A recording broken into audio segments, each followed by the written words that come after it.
예수님께서 세상에 오셔서 죽으시고 3일 만에 부활하셨다라고 말씀합니다. 우리가 예수님의 이 부활이 어떤 눈에 보이지 않는 영으로 부활한 것이 아니라 실질적으로 우리가 손으로 만져볼 수 있고 볼 수 있는 몸으로 부활하셨어요. 오늘 이 사실이 우리에게 참 중요한 사실입니다. 우리가 누가복음 24장에 보면 39절에 내 손과 발을 보고 나인 줄 알라. 예수님께서 손과 발을 다 못자국을 보이시면서 바로 이게 내가 지금 예수인 줄 알라 그 말입니다. 그래서 나인 줄 알라. 나를 만져보라 라고 만져볼 수 있는 모습으로 오신 거지요. 영은 살과 뼈가 없으되 너희 보는 바와 같이 나는 있다 이렇게 했어요. 이 사실이 왜 중요하냐면 우리가 참 오늘날 많은 이단들에 대해서 이야기하는데 이단은 이 사실을 전적으로 부인합니다. 예수님이 우리와 같이 몸을 가진 자로 부활했다고 한다면 자기가 메시아가 될 수가 없잖아요. 그래서 예수님은 반드시 영으로 부활했다고 합니다. 오늘 말씀은 분명히 영은 살과 뼈가 없지만 나는 있다 이렇게 말씀하셨습니다. 그리고 내 못자국을 다 만져봐라 라고 할 만큼 주님은 확실히 몸을 가지고 부활하셨다는 사실을 오늘 우리가 분명히 알아야 됩니다. 그래서 실질적으로 눈에 보이게 그분은 오셔요. 이게 우리가 오늘날 예수님 다시 오심을 바라볼 수 있는 우리의 믿음들입니다. 예수님이 같이 부활하셔가지고 제자들과 함께 40일을 거니셨어요. 40일 동안 제자들과 머물면서 그들에게 하나님 나라의 일을 말씀하셨지요. 마지막 분부를 하신 것이지요.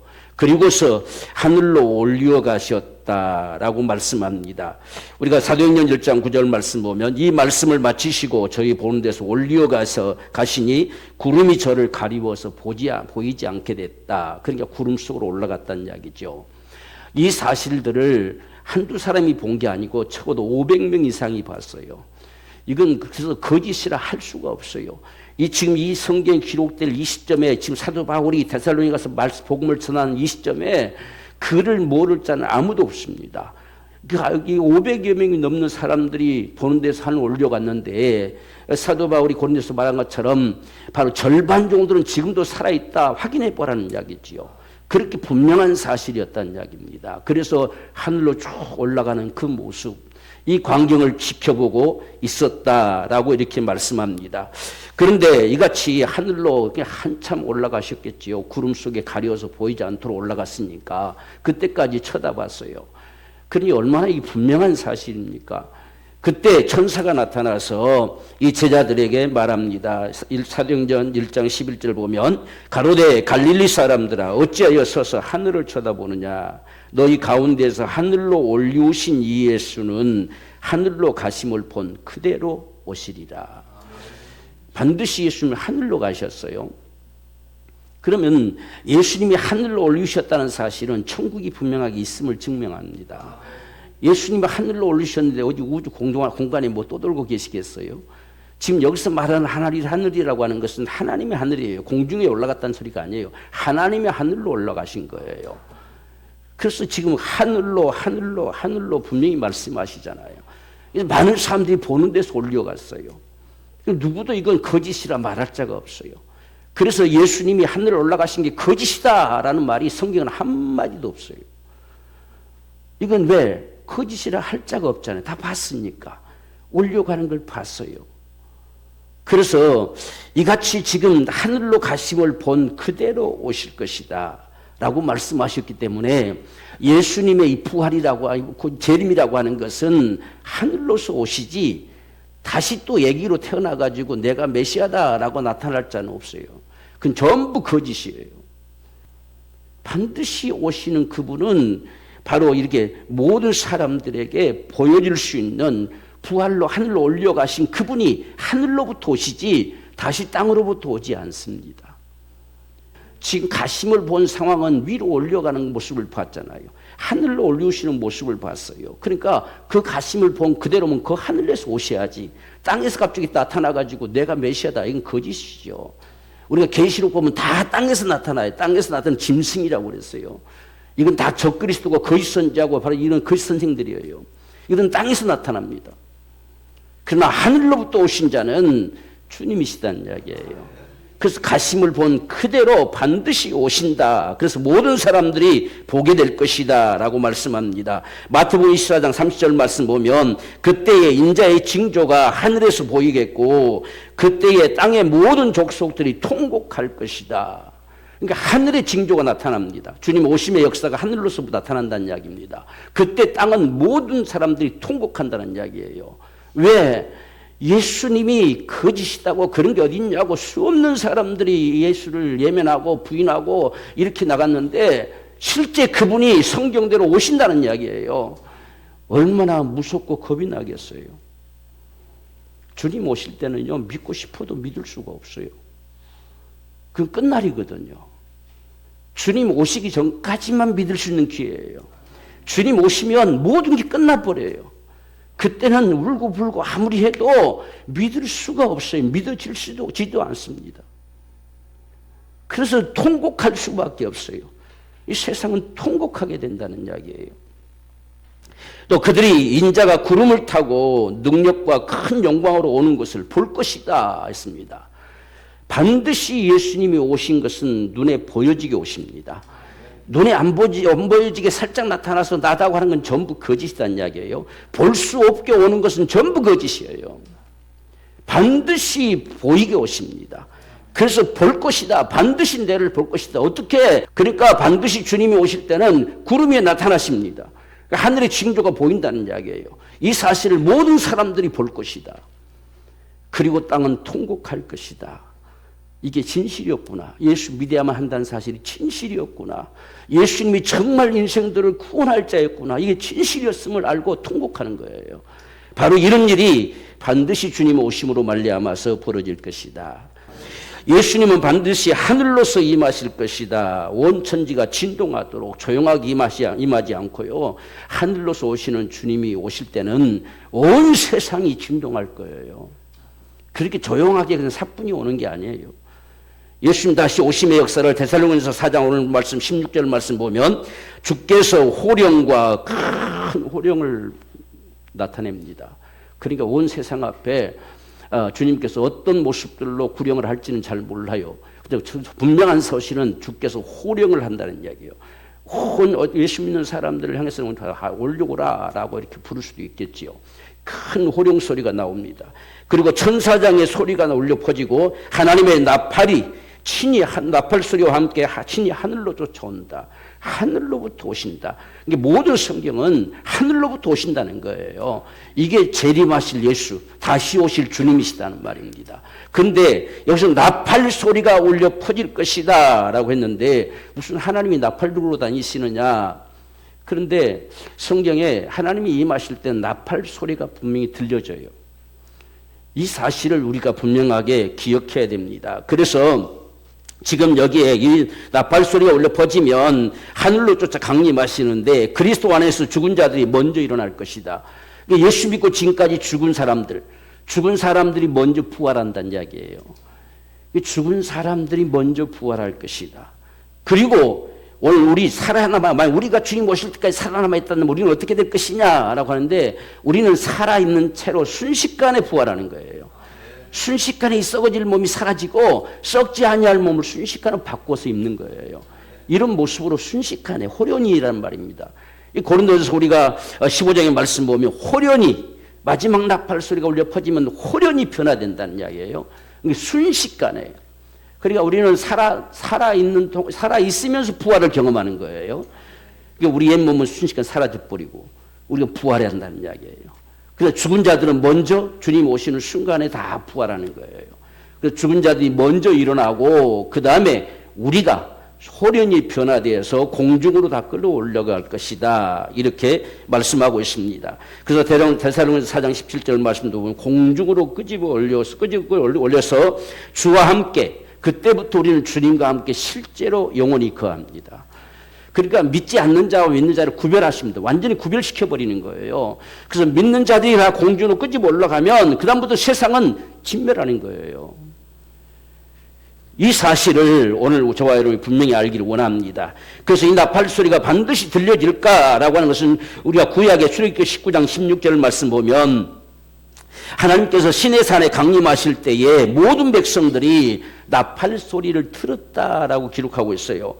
19장 출애굽기 19장 16절에 제3일 아침에 우레와 번개와 빽빽한 구름이 산 위에 있고, 이 하나님 임하실 땐 조용히 임하지 않아요. 이렇게 우레 소리가 있고 번개가 막 치고 이렇게 임합니다. 거기서 이제 나팔 소리가 들려왔다. 그래서 이 나팔 소리가 심히 크니 진중 모든 백성이 다 떨더라 이렇게 됐어요. 그러니까 나팔 소리가 하나님이 나팔을 가졌는지 안 가졌는지, 그분이 소리를 내면 나팔 소리를 내는 건지 잘 모르겠지만 분명하게 백성들이 들은 소리는 뭐냐? 나팔 소리를 들었다는 이야기예요. 듣고서 그게 얼마나 무서운지 벌벌 떨었다는 거예요. 마지막 우리가 나팔 소리도 이와 같이 저와 여러분들에게 반드시 들려질 겁니다. 그 나팔 소리가 들리는 순간에 저와 여러분들이 순식간에 변화가 돼요. 순식간에 부활합니다. 나팔 소리가 들려져 오는데도 불구하고 만약에 저와 여러분들이 그냥 그대로 있다라고 한다면 우리는 가짜예요. 가짜. 우리 신앙생활이 가짜란 얘기예요. 그러니까 얼마나 엄청난 일이 벌어질 것인가 하는 걸 봐야 돼요. 그래서 이 나팔 소리가 들려지기 때문에 온 세상이 모를 리가 없어요. 다 알게 오십니다. 그래서 세상은 주님이 오시는 순간, 그 마지막 나팔이 울려 퍼지는 순간에 그리스도의 나라가 돼요. 이제는 주님이 다스리는, 주님이 통치하시는 나라가 되는 거예요. 세상 마지막 멸망시키는 역사도 사람들이 주장할 수가 없어요. 그리스도께서 주장하십니다. 저와 여러분들 하늘을 올리시고 나머지 세상은 철저하게 진멸하시는데, 세상이 어떤 몸부림을 치고 어떤 발버둥을 쳐도 살아남을 방법이 없어요. 주님이 통치하세요. 그게 마지막 때 벌어질 상황입니다. 그래서 계시록 11장 15절 말씀 보면 마지막 나팔이 울려 퍼질 때 주님이 오시지요. 그래서 세상 나라가 그리스도의 나라가 되어버리는 거예요. 이젠 세상이 군왕이고 뭐고 아무 소용이 없어요. 그 당시에는 바로 적그리스도가 나타나 있겠지만 적그리스도도 그분 앞에 철저하게 진멸당할 거예요. 그리스도가 통치하는 세상이 돼버려요. 그 세상 끝난다는 이야기예요. 그래서 계시록 11장 18절에 이방들이 분노하며 주의 진노가 임하여 죽은 자들을 심판하시며 종 선지자들과 성도들과 물은 대수하고 주의 이름을 경외하는 자들에게는 상 주실 것이다. 두 가지가 바꿔지죠. 성도들, 예수 믿는 사람들, 하나님을 경외하는 사람들은 하나님께서 상 주실 것이고, 이방은 분노할 수밖에 없는 것은 자기들이 진노를 당한다는 이야기입니다. 진멸을 당해요. 그러니까 이 모든 이방이 분노하는 거예요. 왜 우리만 이렇게 돼야 되느냐? 내가 뭘 잘못했습니까? 라고 따져 묻는 그런 몸부림이 되겠지요. 자신들이 마지막까지도 뭘 잘못했는지도 몰라요. 그냥 억울합니다. 분노하는 거지요. 내가 저 사람들보다 못 산 게 뭐가 있습니까? 막 이렇게 따져 묻겠지요. 그렇지만 반드시 주의 성도들, 선지자들, 물은대세하고 하나님을 경외하는 자들에게는 상 주신다는 거예요. 그러니까 저와 여러분들은 상 받는 날이에요. 우리가 부활해서 하늘로 올려가고 우리는 부활해서 하늘로 올려가는 것이 최대의 우리의 영광이죠. 최대의 상급이죠. 그리고 저와 여러분들이 주를 섬김에 따라서 우리에게 상 주신다는 거예요. 그것을 다른 데서는 멸류관을 주신다 이렇게 표현하고 있어요. 우리는 다 상 받는 자 되기를 원해요. 사도 바울도 보세요. 일생에 내가 참 쫓아가는 이유가 뭐냐? 이 복음을 위해서 정말 일생을 내가 살아가는 이유가 뭐냐? 상 받기 위해서. 사도 바울도 상 받기 위해서 내가 쫓아간다는 거예요. 우리는 주님 앞에 어떤 상을 받을까? 우리가 한번 생각해 볼 필요가 있어요. 다른 사람 다 상 받는데 우리는 상 받을 게 없어가지고 그냥 고개 푹 숙이고 있으면 죄송하잖아요. 그래서 분명히 성도들은 상 주신다고 했어요. 저와 여러분들이 주님 다시 오실 때에 상 받는 자가 되기를 원해요.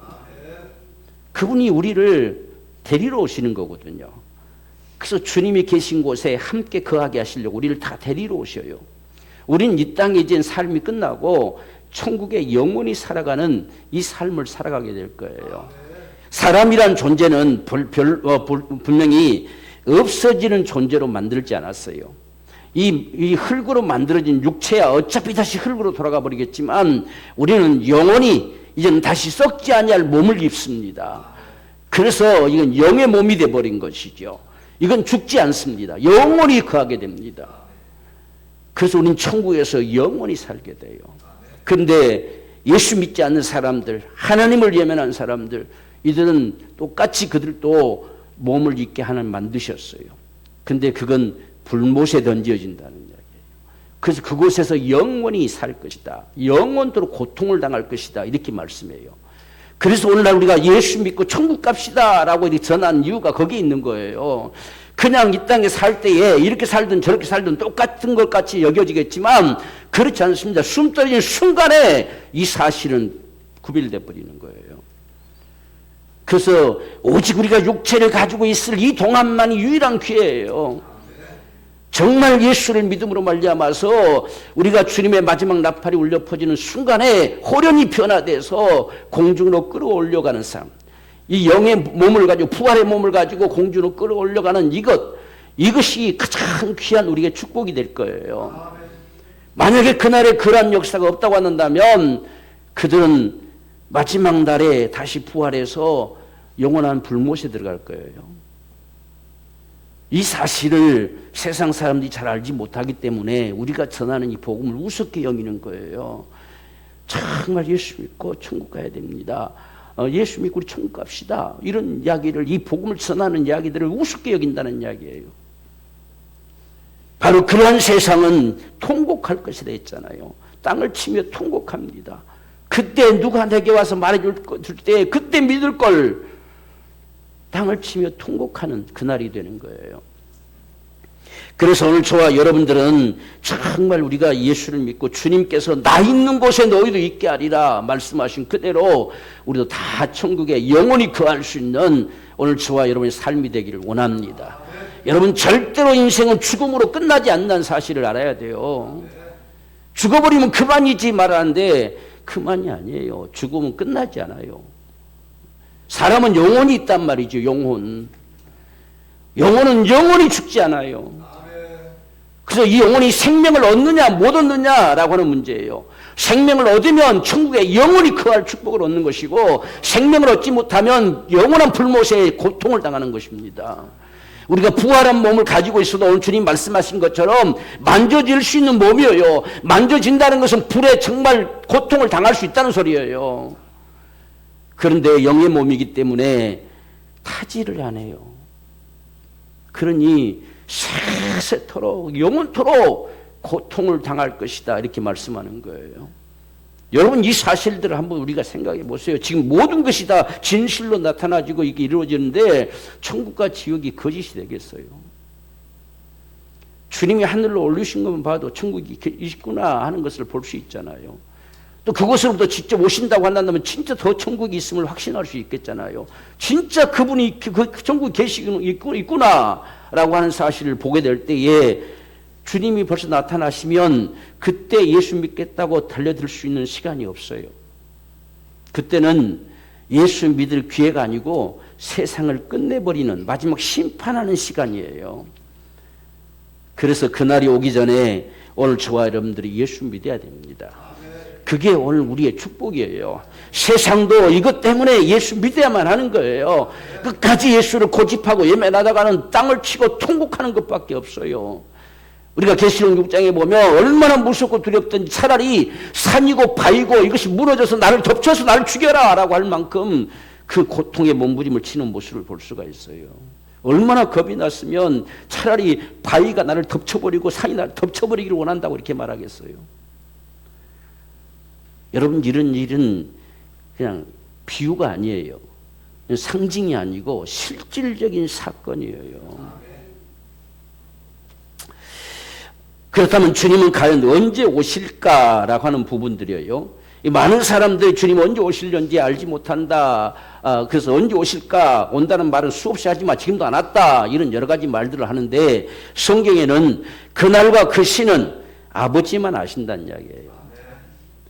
그 아버지 고난에 달려 있어요. 그러니까 오늘 오실 수도 있는 것이고 100년 후에 오실 수도 있는 것이고 그건 그분의 고난이에요. 그분이 지금 끝내야 되겠다면 끝내는 것이고 조금 더 미루겠다면 미뤄주시는 것이고 이게 아버지의 고난이거든요. 그래서 우리가 마태복음에서는 아버지만 아시고 아들도 모른다 이렇게 했어요. 아들도 모른다니까 아 예수님은 전능자가 아니구나 또 이렇게 생각해요. 사람들은 참 이게 하나만 가지고 그렇게 멋대로 생각하려고 그래요. 여러분 아버지 고난에 있기 때문에요. 아들의 고난이 없어요. 그러니까 그분이 언제 딴 거 올지 미룰지 모른잖아요.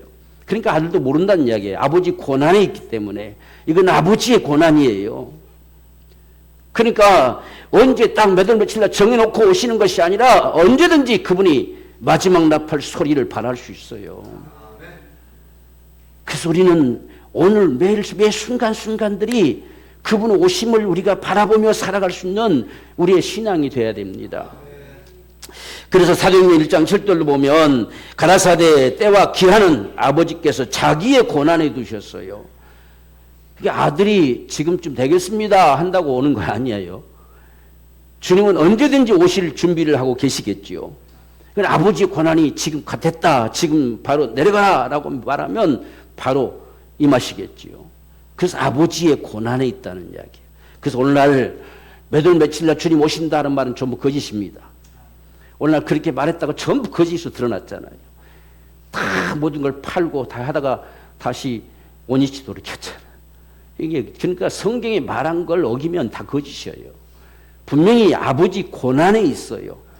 그래서 우리는 정말 늘 깨어서 주님 다시 오심을 바라보는 자가 돼야 되지 몇 월 며칠 날 올까 계산해가지고 그렇게 하려고 하지 마세요. 그래서 오늘 분명히 아버지 고난에 있다. 그래서 너희 알 바 아니다. 너희는 여기에 관심 두지 말라. 오직 너희가 할 수 있는 일, 주님 다시 오심을 기대하며 살아가는 삶이 뭐냐? 성령님이 말씀면 너희가 권능받아서 내 증인 되라는 거예요. 이게 우리가 주님 다시 오심을 준비하는 우리 믿음의 삶이에요. 그리고 우린 주님 다시 오실 그날까지 주의 복음 전하는 겁니다. 주님 이것이 우리가 할 일이에요. 그래서 오늘 우리가 그 징조들만 나타내 보여줘요. 왜? 깨어있게 하려고. 그런 징조들을 보니까 주님 오실 때가 가까워지고 있구나. 이 사실들을 보게 하는 뿐입니다. 그날과 그 시는 너희 알 바 아니라는 이야기예요. 그 아버지께서 그분의 고난에 있기 때문에 언제든지 오실 수 있어요. 오늘 우리는 그런 심정으로 살아갈 수 있는 자가 되어야 돼요. 그래서 지금 언제가 끝이 되느냐라고 했을 때 마태복음 20장 14절 말씀 보면 이 천국 복음이 모든 민족에게 증거되기 위하여 온 세상에 전파되리니 그제야 끝이 옵니다. 그러니까 주님께서 복음이 온 땅에다 전파됐다고 생각되어지면 끝하는 거예요. 그러니까 우리는 그 주님 다시 오실 길을 예비하는 것이 끊임없이 복음 전하는 거예요. 이게 주님 다시 오실 길을 예비하는 것과 똑같아요. 그래서 주님께서 이제 됐다. 이제는 복음을 못 들어서 못 믿었다 할 사람이 없다라고 생각되면 주님 오시는 거예요. 지금 통계적으로 보면 전 세계 가운데 이 모든 나라들 가운데 복음이 들어가지 않는 나라가 없어요, 지금. 문제는 소수 어떤 족속들, 이런 사람들을 다 찾아서 지금 전하지 못한 부분은 일부 남아있을 뿐이에요. 그러나 복음이 들어가지 않는 나라는 한 나라도 없어요.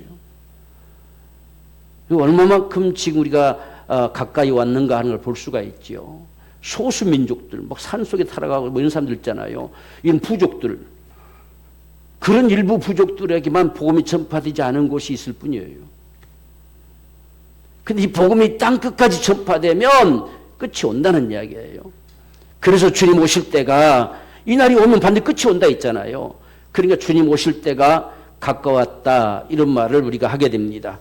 또 우리가 마태복음 24장 4절에서부터 7절까지 보면 여러 가지 징조들이 나타나 있지요. 지금 가장 먼저는 사람의 미혹을 받지 않도록 조심해라. 누가 미혹하느냐? 사람이 미혹합니다. 미혹의 영들에게 하수인이 돼가지고 사람들이 미혹하는 거예요. 그래서 사람의 미혹을 받지 않도록 주의하라는 거예요.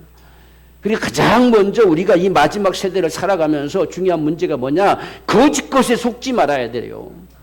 우리 신앙도 거짓 것에 속으면 안 돼요. 무엇이 진실인가를 바로 알 수 있는 자가 돼야지 아무거나 여기서 이렇게 하면 이러고 우고 가고 저렇게 우고 가고 이런 엉터리가 되면 안 되지요. 거짓이 반드시 판을 치게 될 것이다. 그러니까 우리 신앙이 사만적인 신앙이 되면 안 돼요. 철저히 말씀 앞에 우리가 믿음을 가져야 되죠. 그래야 우리가 여름 빠지지 않는 거지요. 그래서 미혹, 사람의 미혹, 사람들을 통해서 반드시 미혹하는 이 역사를 너희는 주의하라 라고 말씀합니다. 그 다음에 온 땅 세상이 난리와 난리 소문이 온 땅에 일어나게 될 것이다. 그래서 뭐 난리 소문이야 옛날부터 많지요. 근데 갈수록 더하지요. 나라들도 온통 난리뿐이죠. 전부 우리나라만 봐도 뭐 국회 난리뿐이잖아요. 뭐 다 난리투성이에요. 이런 난리의 소문들 점점 더 더해질 거예요. 그러니까 점점 이게 평화로 가는 것이 아니라 점점 더 이런 소식이 가까이 들려질 겁니다. 그래서 이 오늘 말발굽 소리라고 했잖아요. 계시록이 뭐 네 마리 막 치닫고 달려가듯이 이 소리가 점점 가까이 들려져 온다는 이야기예요. 그러니까 갈수록 이건 더 많아져. 더 난리 소리가 많이 퍼져가지요. 그 다음에 우리가 보면 지금 민족이 민족을 나라가 나라를 대적하여 전쟁이 일어난다는 이야기죠.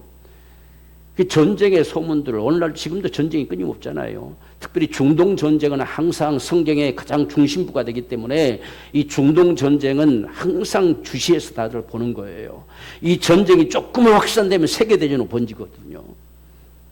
그러니까 이 전쟁의 소리들 이런 모습들이 수없이 일어난다는 겁니다. 더더군다나 그뿐만 아니라 또 각 처처에서 기근과 지진이 일어날 것이다. 여러분 우리가 며칠 전에도 아이슬란드 같은 경우는 얼마나 엄청난 지진이 발생합니까? 완전히 지진대를 다 이 화산대를 구성하고 온 산이 막 다 불덩어리잖아요. 다행히 빨리 이들이 대처했기 때문에 아직까지 죽은 자가 없다고 지금 말을 하고 있는데 그리고 그 전에는 또 인도네시아에도 막 화산이 폭파하잖아요. 러시아에도 폭파. 뭐 이건 각 곳에서 우리나라도 지금 위험하다고 다들 말하고 있잖아요. 25년이면 위험하다 막 이런 말까지 나오잖아요. 그러니까 25년 해면 앞으로 내후년이잖아요.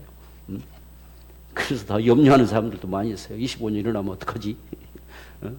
우리는 조그만 땅덩어리가 거의 막 폭발이 터지면 뭐 남한이라고 무사하겠어요? 이런 일들이 계속해서 벌어질 거란 이야기예요. 점점 더 할 거란 이야기예요. 이건 누가 감히 막을 수 있어요? 이런 것들을. 이런 모습들을 보면서 주님 오실 때가 가까워지고 있구나. 이 사실을 깨닫게 하는 거예요. 그렇게 알리는 거예요. 그래서 깨어있는 자들에게는 도적이 오는 것을 막을 수 있을 것이다. 이렇게 말하는 거예요. 왜? 깨어있으면 도적이 문을 열고 따고 들어오려면 바로 볼 수 있잖아요. 그렇게 하듯이 늘 주님의 다시 오심을 우리가 기대한 사람들은 이런 징조들을 바라보면서 주님 오실 때가 다 돼가구나 라고 경성하고 깨어있다는 이야기예요. 이게 저와 여러분들이 이 시대 가운데 살아갈 수 있는 신앙의 삶의 모습들인 것을 보게 됩니다. 그래서 주님이 마침내 세상에 오시면 세상은 끝난다. 이건 재난의 시작이에요. 시작. 이런 것들이 이제 앞으로 더 가까이 들려지기 시작하면 성경에 보면 이 재난의 역사들을 바라보게 될 때요. 3분의 1씩 치는 겁니다. 바다고 강이고 그다음에 하늘이고 땅이고 3분의 1씩 깨트려 버려요. 그 작업이 무엇으로 될 것인지 아직 우리는 알 수 없지요. 하나님께서 어떤 모습들로 할 것인지.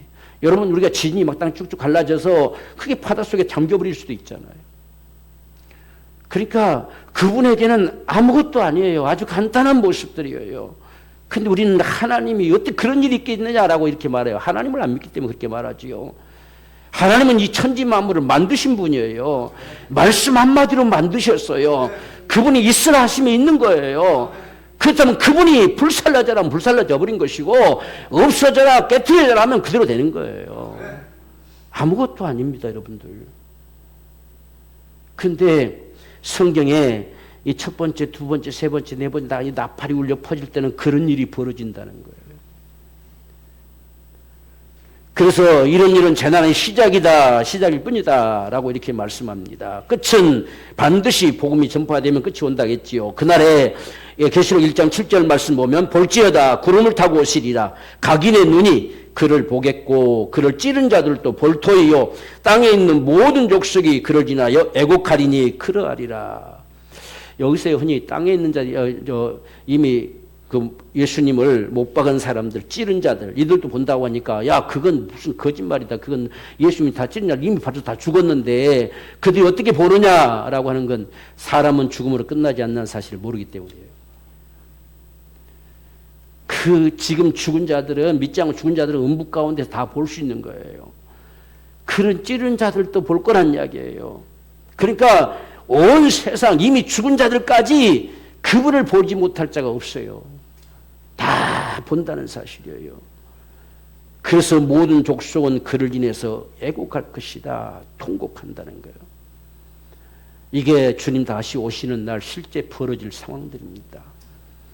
그러면 끝나는 거지요. 그다음부터는 마지막 주어진 시간은 성경에 3년 반이에요. 3년 반.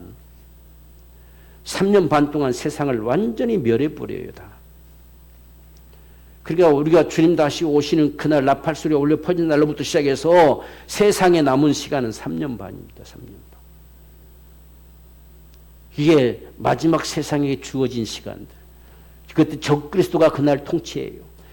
세상에 이렇게 막 진노가 임하고 이렇게 하니까 한 사람이 그리스도처럼 나타나가지고 그 신비한 사람이 죽었다가 또 부활도 해요. 실제.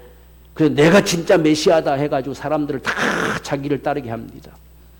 그래봐야 3년 반입니다. 3년 반. 3년 반 만에 다 쓸어버리는 거예요. 이게 마지막 세상의 심판. 그래서 우리를 끄집어 올리는 거예요. 세상을 쓸어버리려고 다 끄집어 올리는 겁니다. 그걸 우리가 분명하게 확신하기를 원합니다. 그렇기 때문에 우리 저와 여러분들에게 무엇보다 중요한 사실은 주님 다시 오심을 우리가 정말 참 기다리고 바라보고 이렇게 할 수 있는 모습들이 참 필요한데, 우리에게 아무리 많은 시간들이 주어져도 그 시간이 우리와는 상관이 없다는 사실이에요. 만약 예수님이 우리 지금부터 뭐 200년 후에 오신다. 200년 후에 오시든 그게 무슨 우리와 상관이 있습니까? 우리와 상관될 수 있는 시간은 내가 지금 살아있을 때 이것을 가지고 주님 앞에 서야 되는 거예요. 그 나머지 시간은 우리 아무 상관없어요. 1000년 후에 와도 우리가 시간이 많다가 아니라 우리는 상관이 없습니다. 우리에게 주어진 시간은 내 당대일 뿐이에요. 그래서 우리는 주님이 다시 오신다는 사실을 우리 당대에 믿어야 돼요.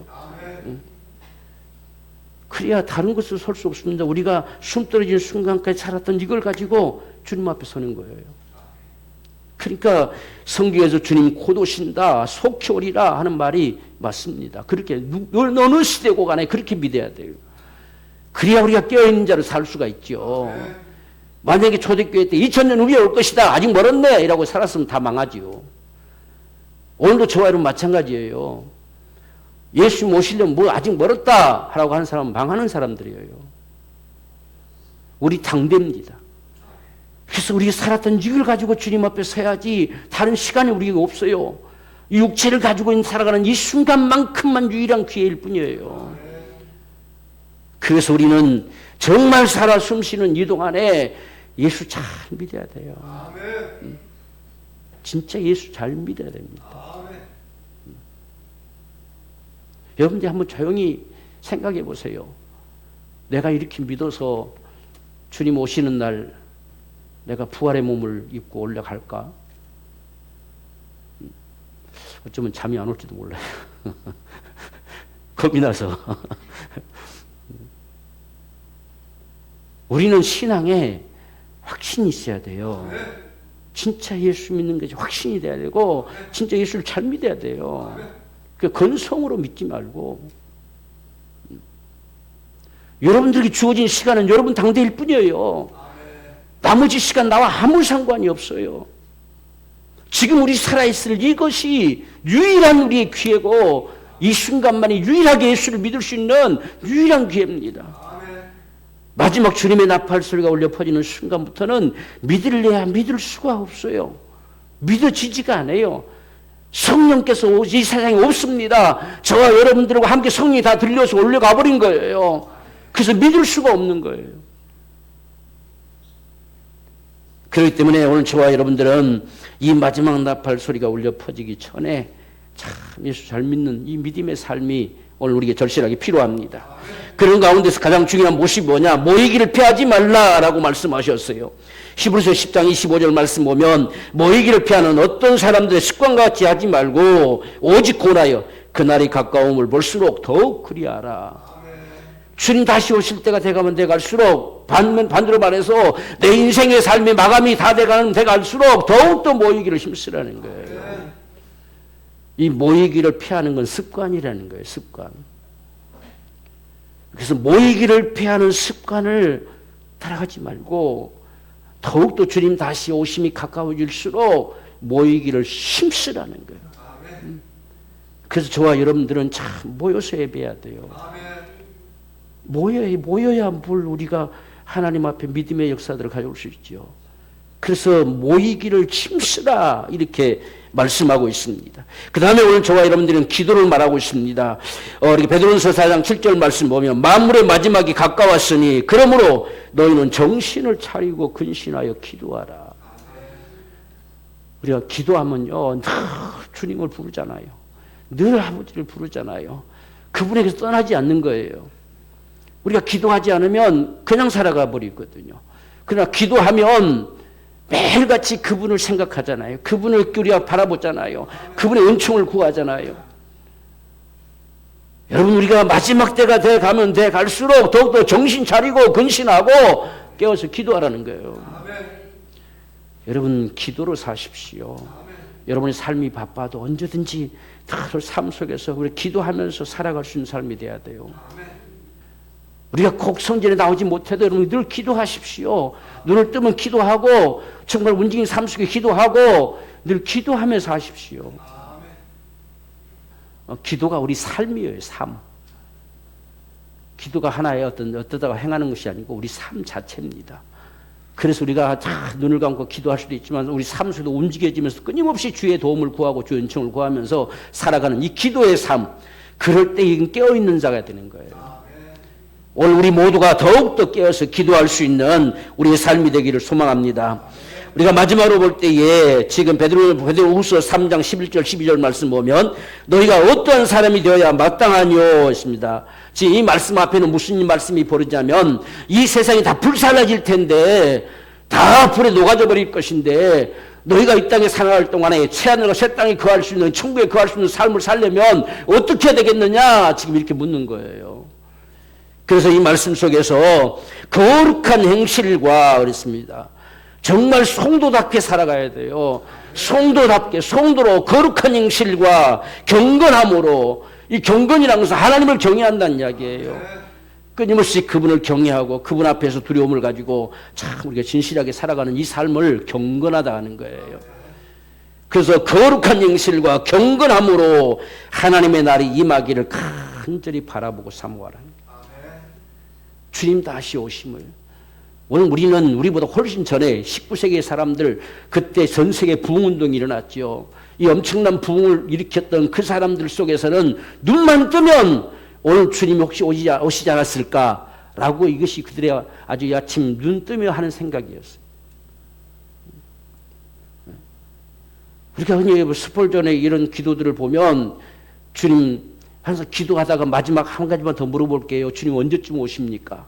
주님 오시기를 참 고대하고 사모합니다. 기도 속에 그런 말이 있어요. 얼마만큼 주님의 오심을 바라보고 살았다는 것입니까? 오늘 우리가 이 세는 더 임박한 모습이 되겠지요. 우리가 정말 눈만 뜨면 오늘 주님이 오실까? 참 이런 믿음으로 한번 살아갔으면 좋겠어요. 자꾸 잃어버리지 않도록. 잃어버질 만하면 여러분 핸드폰 눈만 뜨면 핸드폰 키잖아. 딱 열면 그 모습 보이도록 그 말이 뜨도록 좀 설정해 놓고 이런 것도 참 필요하잖아요. 그 주님 다시 오신다고 하는 거 그날의 거룩한 행실과 경건함으로 하나님의 날이 임하기를 간절히 바라보고 사모하라. 이게 이 마지막 세대를 살아가는 저와 여러분의 삶이 될 줄로 믿습니다. 우리가 성탄이라고 하는 것은 주님이 세상에 오심이지만 다시 오심도 우리는 성탄의 축복과 같아요. 이제 우리는 다시 오실 주님을 기다리고 있습니다. 그분을 바라보고 오늘을 살아가는 것이죠. 우리가 신앙생활 하는 이 순간순간도 주님 앞에 훗날 그분 앞에 설 그날을 생각하면서 오늘을 살아갈 수 있는 저와 여러분의 삶이 되기를 원해요. 우리는 구원받은 자잖아요. 예수의 그 피로 말미암아 생명 얻은 사람들이고 그렇기 때문에 이 믿음을 끝까지 견고하게 지켜서 정말 주님 다시 오시는 그날에 우리 모두 한 사람도 남김없이 다 변화받고 다 부활되어져서 하늘로 공주로 올려갈 수 있는 이런 복된 믿음의 삶이 되기를 주의 이름으로 축원합니다.